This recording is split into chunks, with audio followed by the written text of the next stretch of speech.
We figured we might have reason to do an episode around this time this week, but this was certainly not the topic we had in mind, and Todd Stray, not a story that we ever certainly hoped or thought we would be discussing. But it was a terribly heartbreaking, incredibly sad day, and in some ways a powerful day, as is always the case when you see the outpouring of love and support that comes with the passing of a figure as impactful and influential as Padres owner Peter Seidler. And so, Todd, you and I both thought it important to get on here and share our thoughts, just reflecting on his legacy and what he's done for this organization and for this city on a day where it is, of course, weighing heavily on the hearts and minds of people around the city, and not just baseball fans, which is part of what makes Peter Seidler so important a figure.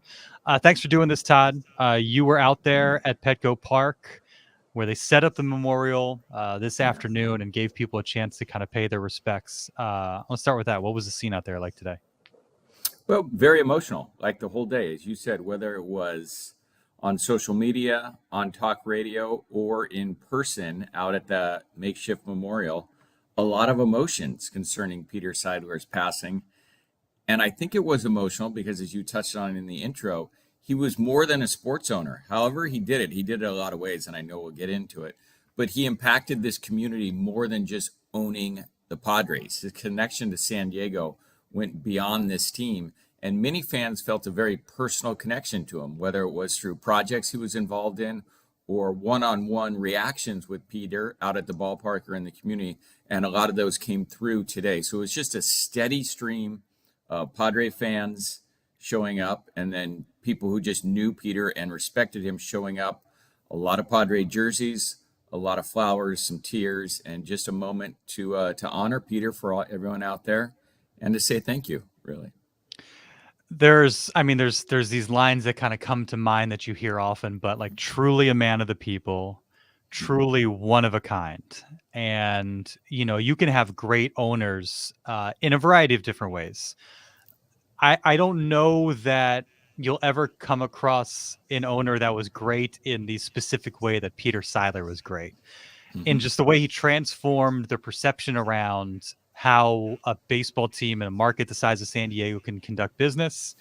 And then obviously what he did in terms of the homeless population, the most vulnerable, individuals in our community, the work he did, as a two-time cancer survivor in the battle against cancer. I mean, so many different ways that he made an impact, and it is just uncommon to conduct yourself as an owner the way that Peter Seidler did, in such an admirable, selfless manner, not for himself, not for his own notoriety, but just for the benefit of people who were less fortunate than he. And that showed itself today in just all the tributes that you read and post on social media and all that. I just kept thinking, this isn't common, with No. leadership types, for people to feel connected to them and to feel the type of affection for them.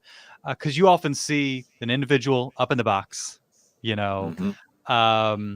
wealthy individual that, maybe doesn't connect in the same way, and maybe doesn't mix it up with fans in the same way. I remembered a picture that I took from opening day, where there's two guys, one holding a picture of Peter Seidler and one holding a poster that had his face and said thank you. It's like, you just Yeah. don't. This isn't normal. And Peter Seidler is just a one of a kind type of owner, and you can't possibly fill those shoes. You can hopefully a great owner that does wonderful things for the franchise in the city, but somebody like Peter Seidler feels irreplaceable. There's so much to get into, philanthropic community things, but his whole bond with San Diego started. It comes baseball first with what he did with the Padres, and everything else kind of goes out from there. And by what I mean from that is, for years prior to Peter Seidler, decades, the Padres had an ownership in place that often felt like they weren't trying to go all the way in to win. They Hmm. did not spend the money on the team. They did not make commitments that you need to go all in to win. Peter Hmm. Seidler came in and he said, I want to win. He spent millions of dollars, hundreds of millions of dollars of his own money. He's everything you want in an owner. He says, I love the fans. I love the team. I'm going to spend money on the team, and we're going to go try to win. And he did that. And for Padre fans, that was new. And so immediately they gravitate towards this owner and they like him. Also, there was something else at play when he came into town. Shortly, years before that, and a few years prior to that, the Chargers had left town. They were San Diego's other major professional sports franchise. And they had an owner, a series of owners, the Spanos family, that were not very well liked in this town and often didn't seem like they were going all in to win and were cheap. Hmm. And San Diego fans felt like they cost their team titles. So Peter Seidler was a complete juxtaposition to every previous Padre owner and really so the Chargers owner. So it was a brand new day for sports in San Diego. And Padre fans and San Diego sports fans hadn't seen anything like it. So I think that's where his first connection to the team and the fan base started. And from there, everything just went out. But he was just a revelation as a sports owner in San Diego. As you said, nothing like it across America, big picture, but small picture, nothing like that before in San Diego for Peter Seidler. Yeah, excuse me. I was just I remembered something. And we saw it this evening that there's already a mural that's going up downtown. Oh, And really? I meant Okay. to get a copy, so I texted our colleague Claudine. So for those watching, hope to get that, and so we can show it on the pod because it's just it's amazing. We know the Padres are great about getting these murals up around town, and who more deserving than Peter Seidler? And there's people have been clamoring for a statue for Peter Seidler for a couple years now, and wouldn't be surprised if that were the case. You make a great point. The juxtaposition between Peter Seidler and the other most prominent owner in San Diego sports history. Mm-hmm. Now, I've only been covering sports here for about 5 years, but that name that you hear of course, is Dean Spanos for just a drastically different reason. And when you Mm-hmm. consider one individual's commitment to the city and then what the other person did, it is just such a sharp contrast. And I think the Padres noticed kind of the shifting in the landscape of sports in San Diego after 2017, and they said, "We are this city's team, and we are going to operate as such." And I feel safe to say that Peter Seidler was a big part of kind of that push to, okay, we have a fan base that is captive. They're probably still licking their wounds from what happened, and we understand the loyalty and the passion that's here, and we want to reward that by bringing a winner to this city, one that's just been starved for it. And man, it's a shame that he didn't. Yeah, it's great that he got to experience 2022, and you know how much that meant Yeah. for him. And you just wish now in hindsight that he would have gotten a chance to see the parade that he spoke about so openly and so boldly.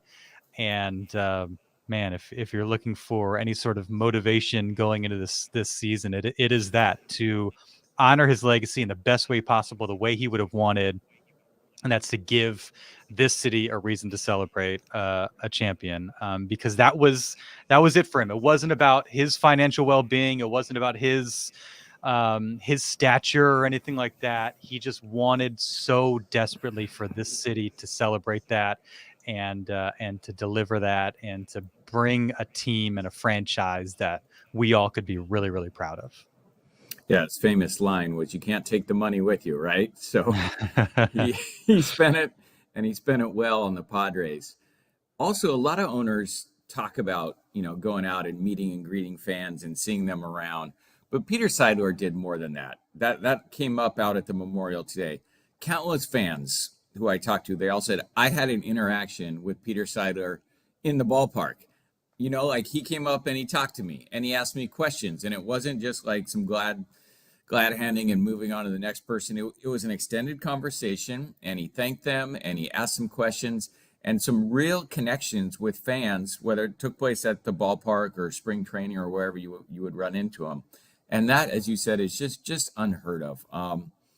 That he really cared about the fans. He wanted the Padres to win, but he also wanted fans at Petco Park to have a really good time and enjoy themselves. And he valued their input in the baseball team, the stadium, the experience, and also their lives, according to a lot of the people I talked to. They really felt like they had a personal connection to Peter because of real conversations that they had with him. And as you said, how many owners across sports, major professional sports, does that happen with? Very, very few. Yeah, and I didn't have many. Wasn't fortunate enough to have many interactions with Peter Seidler. The one that I did have that came to mind was spring training of 2022, when it was right after the lockout. And, obviously it was a tumultuous time for the Padres. Fernando Tatis Jr. gets hurt. They're not able to treat him during that time because of the lockout. Mm-hmm. And so I asked them, it's like, with that situation, the way it uniquely impacted your club, how much more motivation does that give you to want to avoid something like that? And he gave just a great answer about, you know, his desire to make sure like this isn't even a possibility, and the need for both sides to listen to one another, to come together, to build bridges, and to make sure we're not in this position again. And, just gave a wonderful answer. But what struck me was it was towards the end of it, and he came over and spoke to me and basically just reiterated it again. Yeah. And you got the sense that this is something that it means something to him. This isn't just lip service. This wasn't a great answer when the cameras were on. You could tell he felt that responsibility, and he wanted to express and communicate that responsibility, that this is unfortunate, this is bad for the game, this is bad for fans, and it is up to us, it is up to somebody in my position to make sure this doesn't happen again. And these interactions that we have are so often us and them, and you don't get really as many opportunities as you'd like to really connect with somebody and pick their brain. And for him to kind of just take a step aside and be like, Yeah. I really mean this, and this is important to me, I think says something about him. And he was genuine, he was so authentic, he was himself.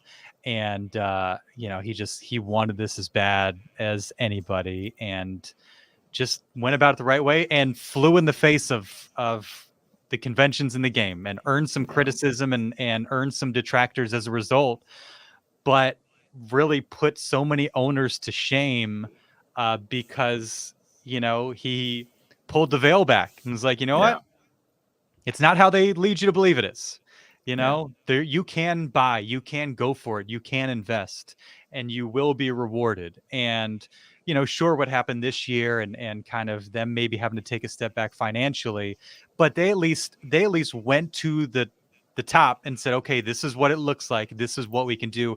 They at least pushed it, Yeah. and got a real clear sense of how they can max out and how they can operate. And a lot of these owners don't have the courage to do so. And Peter Seidler had the courage, had the boldness to do so, and the courage to do so, knowing that it was going to get him some heat within the sport. And we all heard people talk about sustainability and that sort of thing. He didn't back down at all. He knew that was the right thing to do, to serve fans and to reward them again for their passion, for their loyalty for this franchise. And to do it in San Diego, unheard of in Major League Baseball. Peter Seidler single-handedly, his commitment, as you said, to building a top-flight roster and getting these stars. No one ever thought, once you get Manny Machado, that's it. Like, we got Manny Machado, that's it. And then comes Soto, and then comes Bogarts. He okayed all these deals. This is a whole new world of San Diego sports and the star power that we have here because of Peter Seidler. No one within the game would have thought this would ever be possible to have this kind of talent in San Diego. No one who's followed baseball a long time in San Diego would ever dream this is possible. And for longtime Padre fans, I mean, they are going to miss this man because he did things that just they've never seen in their lifetime. They have never, ever seen in their lifetime. And when you were talking, something else always popped up into my head. Peter Seidler always had sweet shoes. He always had some sweet kicks on.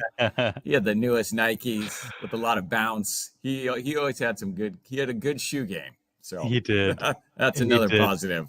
That's another positive for sure. I mean, And Darnay, just one other thing, like you said, owners, like he challenged other owners, and pushed back on baseball norms.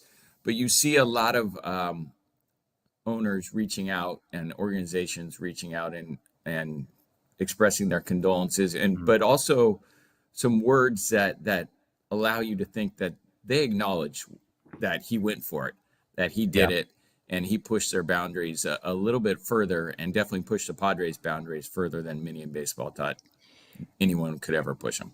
Yeah, on that note, just pulling up some of the tweets that I saw. Evan Drellick from The Athletic saying, one can make a strong argument that baseball just lost its best owner, particularly if the criteria is fan service. In an endeavor built on competition and on providing entertainment, Peter Seidler really tried. Yeah, 100%. Carl Ravitch of ESPN, if every major league team had an owner who wanted to win as badly as Peter Seidler, the game would be better. He obsessed about slaying the dragon to the north, that of course being the Dodgers. His impact on the team and city of San Diego is and was phenomenal. And John Heyman, by all accounts, one of the nicest men in baseball, tried with everything he had to make the Padres a winner as team owner. He was very similar to Jerry Buss with his commitment to the team, but more level-headed, and rather than he would commit financially to the team and he'd give everything so that team could win, but he was also level-headed in the community, which Jerry Buss wasn't. But similar, some similarities there when you talk about owners that were loved and made a difference for sure.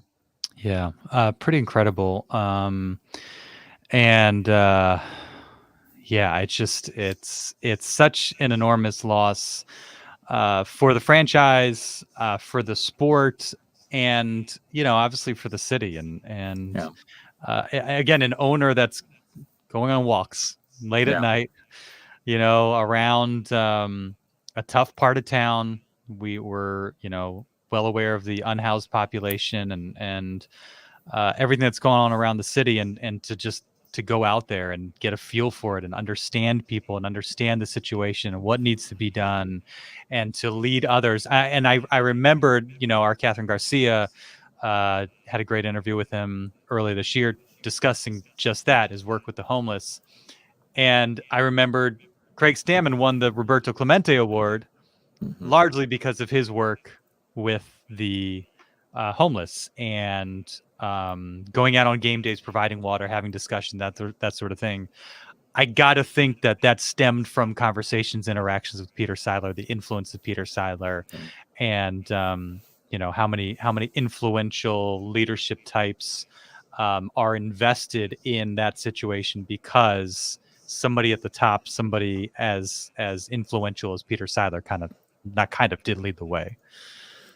100%. And we're focusing a lot, obviously, on his baseball contributions and what he's done for the Padres. But there's a real argument to be made that he had a bigger impact in San Diego in the grand scheme of things in life off the field, with what he did for the homeless population, the Lucky Duck Society, all the board meetings he was on, the charitable causes he gave to.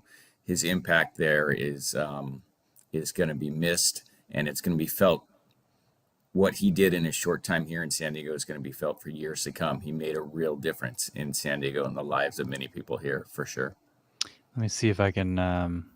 Of course, I'm having trouble pulling this up. While you pull that up, let's just. I was out there today, and we always talk about the bond that Peter Seidler has with his players. It's been evident from a baseball wise, but you saw it again today with Darvish, the Padres pitcher, and his wife showing up for a solemn moment on the steps of Petco while they honored Peter Seidler at the memorial. So it's all the things we talk about, but then you see the visual proof with Darvish showing up. That goes a long way. It says a lot about the man that Peter Seidler was, and how the players felt about him as an owner, as a baseball owner, where often there isn't a personal connection there. It's just, you write my checks and I get W's for your team. Yeah. Let's see if I can do this here. If it's going to let me. Maybe, of course, this is the first time I'm trying to do this. So, not the smartest idea to try and do this now, but yeah, this might not work for me. What are you trying to pull up there?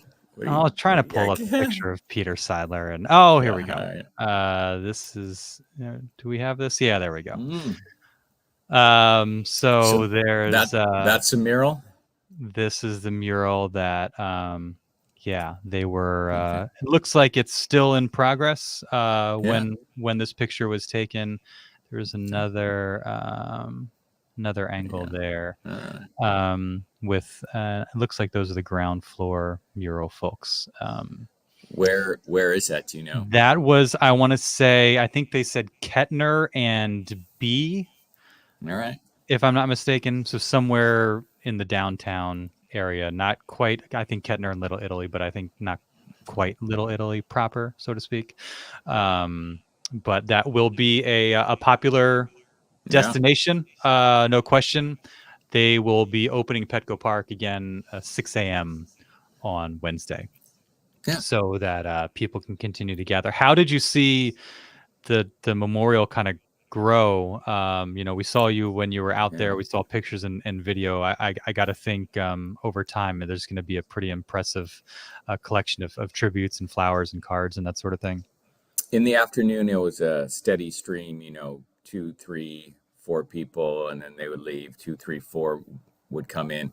But once it got after 5 p.m. and people started to get off work and had some free time to come on down, the crowd grew. The flowers around the memorial were increasing, and some candles were being lit. There were more things being left there, and the crowd grew quite large. It's when you see his face on the steps there on the picture, it's sad. It's Mhm. sad because he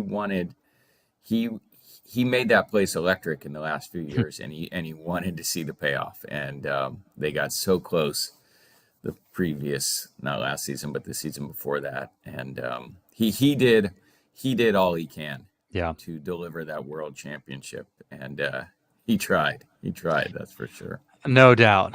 No doubt. I mean, you think of where they were payroll wise, consistently Yeah, bottom third or bottom half of the bottom third, yeah.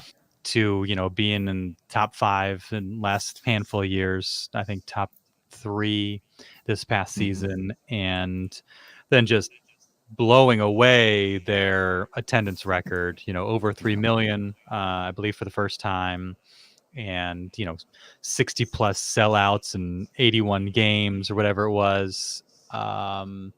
Where they finished in attendance and making Petco Park such just an incredible destination, not just in baseball but in sports as a whole.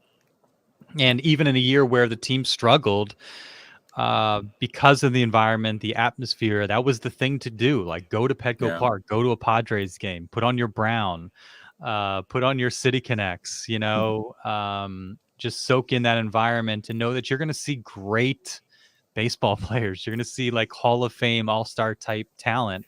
And even Hmm. if it doesn't, turn out the way that you hope or expect, you're going to have a good product. And that's what he didn't just want, a good product. He wanted a Yeah. winner, but he knew that that was an important step. And, you know, the way things changed, once he became team chairman, November 2020, Yeah. 3 years ago, you saw immediately just the different sort of financial investment commitment that was being put forward, greenlighting all those deals. Fernando Tatis Jr. deal was early 2021, Yeah. and obviously some of the big trades, um, Juan Soto midway through 2022, and Josh Hader, the new Manny Machado contract. I was just saying in the newsroom, like I'm anxious to see when we'll hear something from Manny Machado, whether it be on social media or Yeah. otherwise, because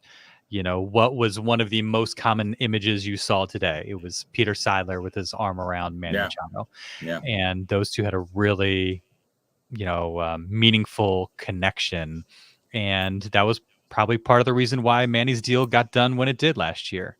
Yeah. And so that's part of what's made it so fun, is you got to a point, before kind of the last few months when you start to hear, okay, well, maybe they're not going to be able to spend as willingly, got to a point where like, what isn't this franchise capable of? What isn't AJ Preller capable of? Well, that starts with an owner that says, yep, go for it. 100%. Which is what every fan base wants.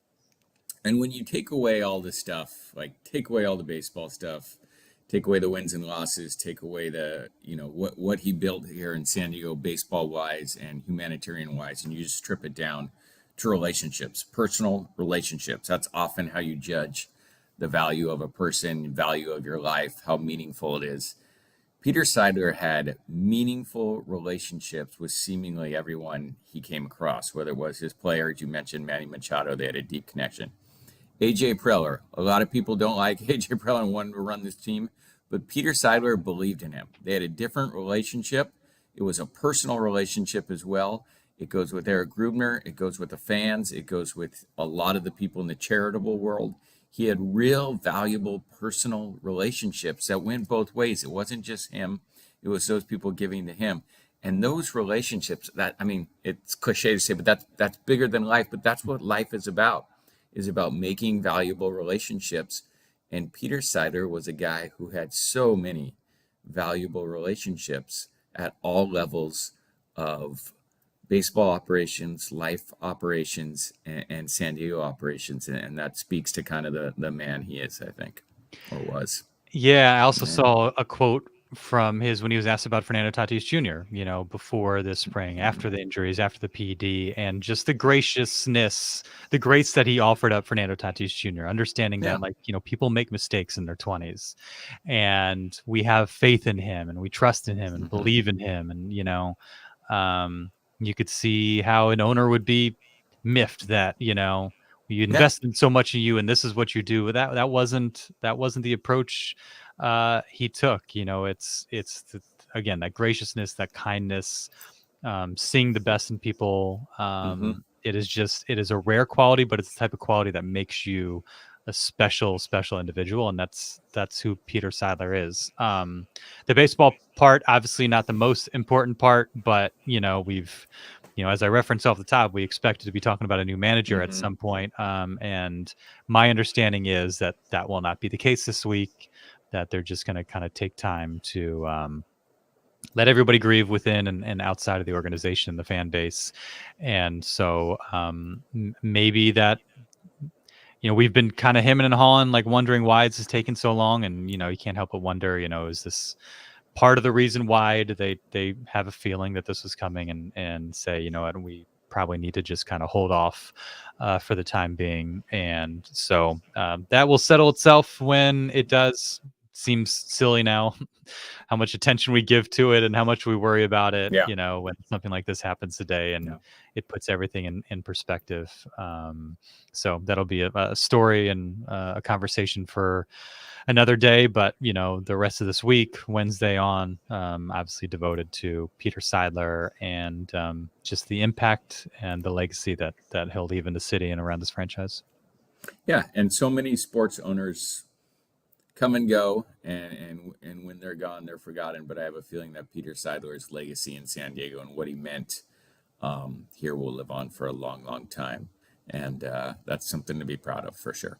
I saw another quote from him, from Evan Drellick. There will never be another fire sale in San Diego. This is from back in April. I expect my family to own the franchise for another 50 to 75 years. Hopefully go for more.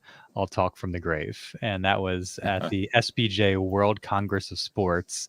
And, you can just see and hear Seidler kind of saying that with a smile, with his kind of subtle wit. What I have to wonder, what was that his vision? Was that his hope that it stays within the family? I would certainly think that would be a good outcome. If they're at all cut from the same cloth as Peter Seidler, then you would think the organization would be in good hands, kind of keep it in the family that way. But again, one of those things that will have to be settled another day. Any other thoughts? Anything else that jump out to you from your time out there, or just kind of seeing some of the recollections, or thinking about your time covering him and his organization? No, it's just one of those things that really stinks when people pass away. Oftentimes you don't know their true impact, when they don't even know the true impact they've had on people or where they live or what they did until they're gone. And it stinks to have to do all these things after he's gone. Hopefully he knew before he left the world that he had made San Diego a very special place. He had made San Diego a place that people care for one another because of his efforts, that previously people may not have been doing what they're doing because of him. So he made a difference. He made a difference in San Diego. Yeah, and just the suddenness of it. We knew he was battling something, and again, two-time a survivor of non-Hodgkin's lymphoma, and had a procedure of some sort in August, and so it wasn't around the team, and Padres didn't disclose the cause of death. But I don't know if it was anything we had necessarily seen or heard, but I don't know. I felt, not really knowing too much about the situation, I guess, just kind of, he put out his statement after the season, and maybe I just kind of naively hoped that we'd be seeing and hearing from him again, Yeah. and he would get through this just like he's always done. And so while you have some awareness of his health struggles, I guess I just thought, okay, he'll get through this, and we'll have a chance to hear from him. So from that standpoint, it feels sudden, which is hard, because like you said, you don't get a chance to kind of communicate these things, and for them to kind of get a picture of it before they leave us, which is hard. It always makes these situations really difficult. 100%. Yeah, the Padres and the Seidler family kept his health condition pretty closely guarded. You had heard from different people that he had been returning some texts as recently as 2 weeks ago or last week. I may be off in a couple of days there, so that gave you hope that that we would see him again, or see him around the Padres, that he would continue to make a difference. But not to be the case, unfortunately. And obviously our hearts go out to his wife Sheil, their 3 children, his family's mother, who are now coping with his loss and processing the loss of a father and a husband and a son and a family member, on top of just this larger than life figure, an important figure that he is around the city of San Diego. So I'm sure there'll be more to be said in the coming days. Sure, we'll be back with you on Thursday to discuss a little bit more. Again, I'm sure we'll hear from more, whether it's players, folks within the organization, and these stories always last for a little while, and they should in a case like this. You hate that you're talking about it, but the fact that it is as important a topic as it is, and that there are just so many people going out of their way to discuss it, to be around it, to go to the memorial, that in its own way kind of sheds light on how important a figure that he is. And so just an enormous loss for the city, for the franchise, and for the sport of baseball. Thank you, Todd. Appreciate your work and your efforts today. Glad you were able to make it out there, you and Joe Little, and just kind of communicate that scene, and what it was like out there, just to see people, again, just want to be out there and want to pay their respects and say thank you, and to honor him in that way. So again, hate that we're having this conversation, but just nothing but respect and admiration for who he is and how he carried himself, and what he did for this franchise. I mean, the entire city owes that man a huge debt of gratitude. And again, I can think of one great way to honor him. As we know, these things are never guaranteed, but what a story that would be. It kills you that you didn't get a chance to do that for him again, like you said, while he was around. But I'm sure this is an organization that's going to want to honor him in every way possible, in the best way possible. And so I'm sure we'll get a better picture of that in the coming days, weeks, and months. Thank you, Todd. Thank you.